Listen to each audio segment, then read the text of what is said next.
Bon lundi! Salut gang! Je sais pas comment vous allez. Moi, je me sens bien aujourd'hui. C'est une belle journée en fait. Il fait un soleil vraiment magnifique. J'avais envie de vous partager quelque chose. C'était la pleine lune hier. Et puis, bon, j'ai été en compagnie d'une amie, de ma belle amie Evelyne, la fin de semaine. Euh, je voulais vous partager en fait que moi j'ai longtemps porté, puis ça m'arrive encore de le ressentir, de me sentir seule dans la vie. De me sentir seule dans mon milieu, de me sentir seule dans ma famille, de me sentir seule. C'est un état intérieur qui m'est familier depuis vraiment longtemps, depuis mon enfance en fait. Puis en fin de semaine, on s'est vraiment retrouvés dans un vortex énergétique de fou. Et dimanche matin, on s'est fait réveiller par un système d'alarme centrale où Evelyne dans la habite. Est-ce que ça te réveille sur un moyen temps cette soirée-là? C'était comme tellement... C'était tellement fort et intense. Oh, t'es comme, oh my god, mes oreilles saignent. Mais bref, la table a été mise hier d'une façon... Oh wow! Quand, quand l'univers, quand notre âme dessine quelque chose pour nous, tu sais, que notre esprit est en création au-delà de la matière, il y a des affaires incroyables qui se passent. Et en fait, il y a tout plein de petites synchronicités qui se sont enfilées une derrière les autres, puis on était assises à la table, puis on échangeait à partir d'espaces vulnérables en nous, on parlait de choses qu'on parle pas d'habitude à grand monde, puis on s'est dévoilé des choses secrètes en fin de semaine, c'était vraiment beau puis nourrissant, mais à un moment donné, on écoutait de la musique, puis sur SoundCloud, il y a une chanson d'Icaro.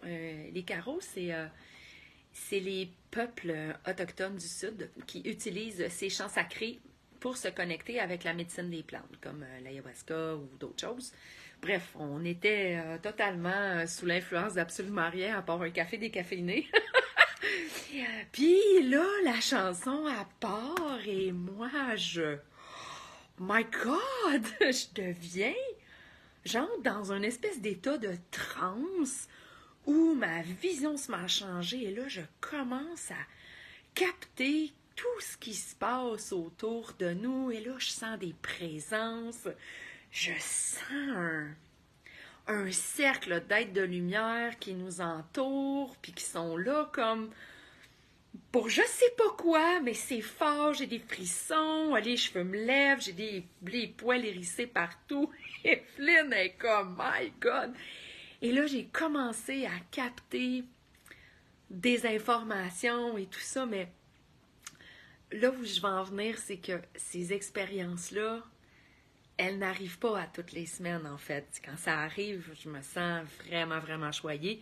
C'est comme si, en fait, au-delà de la matière, il y a des cadeaux qui me sont offerts de perception, de capacité psychique, d'ouverture. J'ai eu l'impression qu'on a reçu toutes les deux un download de fou dans notre corps, dans notre ADN, dans nos corps subtils, dans nos corps émotifs, nos corps de souffrance. Hey, ça a été un moment, mais grandiose, mais ce que ça m'a fait toucher, en fait, c'est que au-delà de ce que mes yeux humaines, de ce que ma partie humaine peut vivre comme sensation d'être seule parfois, au-delà de cette matière-là, on n'est pas tout seul. On a été entouré d'un truc que je pourrais même pas mettre en mots, en fait. Et moi, ce n'est pas dans mes habitudes, en fait. Ce n'est plus dans mes habitudes de canaliser, comment je dirais, des aides, de lumière, de l'extérieur. J'ai appris à vraiment avoir accès à mon propre savoir, à ma source à moi, dans ma verticalité pour avoir accès à ce qui m'entoure en fait. Puis ça a été un moment tellement fort. On a ri, on a pleuré, on a été touchés. Puis en fait, hier soir, je me disais, c'est des moments de grâce.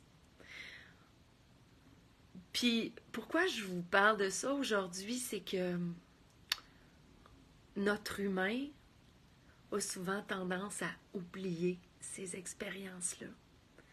Ça faisait longtemps que ça m'était pas arrivé, tu sais, de me retrouver dans un espace de lumière comme celui-là, avec des manifestations divines, en fait. C'était vraiment grand, mais je fais ce live-là, first, parce que je dois pas être la seule qui vit cette sensation humaine de se sentir seule. Mais ces expériences-là, elles viennent intégrer en nous, en tout cas, viennent intégrer en moi la fausseté de cette illusion de séparation, de cette illusion de solitude. Parce qu'en fait, au-delà de cette matière, on n'est jamais seul. Jamais, jamais. Puis en fait, dans l'expérience hier, j'ai été capable de toucher, de percevoir et de ressentir l'énergie de ma famille d'âme, en fait. Je ne sais pas encore comment interpréter ça, mais même de mes parents divins. C'était d'une force, ça m'a littéralement traversée. Je l'intègre encore, en fait. J'ai beaucoup dormi cette nuit. J'avais vraiment besoin d'intégrer ça, puis de respirer là-dedans, en fait, parce que c'était fort, mais fort, mais fort. C'était magique, c'était divin, en fait, mais ce qui me reste le plus de cette expérience-là, c'est la présence. C'est ce sentiment, cette sensation au-delà de la matière que je suis aimée, je suis choyée. Oui, je suis ici par choix, mais j'ai aussi été choisie. Puis ça m'a fait toucher, en fait, à la fin de cette expérience-là, je me suis allongée par terre. Et j'étais juste en train d'intégrer tout ça, puis de respirer dans cette vibration, puis dans ces mouvements d'énergie qu'il y avait à l'intérieur de moi. Mais ce que j'entendais, c'est Chantal. T'es un canal de guérison. Dans qui tu es, quand t'es dans ton cœur, puis quand t'es dans ta verticalité, que t'es bien ancré à la terre, pleinement présente à tout ce qui existe en toi, ne voulant rien changer ni modifier. Il y a quelque chose de grand qui s'ouvre à l'intérieur de moi et qui se transmet en étant juste qui je suis en fait. Il n'y a rien à faire. Rien à faire. Fait que voilà, au-delà de la matière, on n'est jamais seul. Parce qu'au-delà de cette matière-là, le corps, il y a comme on a accès à autre chose. Mais pour arriver à toucher à ces espaces-là, il y a quelque chose qui doit lâcher à l'intérieur de nous. Quelque chose qui doit lâcher la peur. Quelque chose qui doit s'abandonner, en fait. Puis juste être dans la pleine acceptation qu'il y a des parties de nous qui se sentent d'une telle façon, petits, inférieurs, tristes, seuls, désorientées ou peu importe, mais que chacune des parties de nous puisse ressentir qu'elles ont chacune le droit d'exister et qu'elles sont légitimes, peu importe ce qu'elles ressentent.